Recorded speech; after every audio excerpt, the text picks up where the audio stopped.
بسم اللہ الرحمن الرحیم ان جابر ان النبی صلی اللہ علیہ وآلہ وسلم، میرے حضور نے فرمایا من اوتی عطان فوجد فلیجز بہ، کسی شخص کو کوئی شخص کوئی چیز دے، پھر جب اس کے پاس کوئی چیز پہنچ جائے تو دینے والے کو عطا کرے۔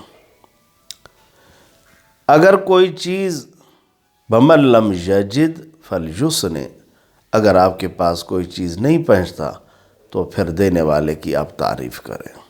مثال، آپ نے کسی اپنے بھائی کو، کسی مسلمان کو، کسی میرے حضور کے امتی کو آپ نے کچھ چیزیں عطا کی، کچھ چیزیں دے دی بطور ہدیہ، تو ان کے پاس جب آ جائے کوئی چیز پھر آپ کی بھی خدمت کریں۔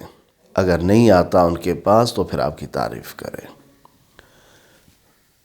دینے والے کی تعریف کی جائے، یہ تعریف کرنا بھی صحابہ کی سنت ہے، میرے حضور کے فرمان پر ایک عمل ہے۔ جو آپ کی خدمت کرے آپ اس کی تعریف کریں۔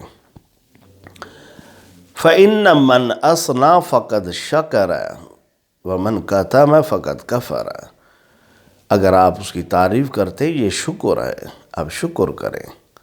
اللہ تعالیٰ نے فرمایا فَاذْكُرُونِي أَذْكُرْكُمْ وَاشْكُرُوا لِي وَلَا تَكْفُرُونَ، آپ شکر کریں۔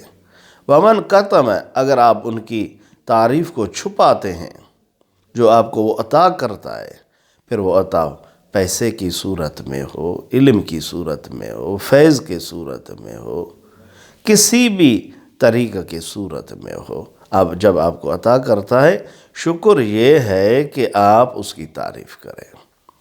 رواہ ترمذی و ابو داؤد۔ معلوم ہوا کہ یہ ریا نہیں، یہ کوئی تکبر کی بات نہیں، دکھاوے کی بات نہیں، لالچ کی بات نہیں۔ جو شخص بھی آپ کی خدمت کرتا ہے تو جب آپ کے پاس کوئی چیز آئے، جب اس کو ضرورت ہو یا نہ ہو بطور ہدیہ اسے دے، اگر اسے ضرورت ہو تو بطریق اولیٰ اس کی خدمت کرے۔ اگر آپ غریب ہیں، آپ کے پاس کوئی چیز نہیں، تو آپ ان کی تعریف کرتے جائیں اور اس کے لیے دعا کرتے جائیں۔ اللہ تعالیٰ ہمیں قرآن سنت پر عمل کرنے کی توفیق نصیب فرمائے۔ والسلام، خدا حافظ۔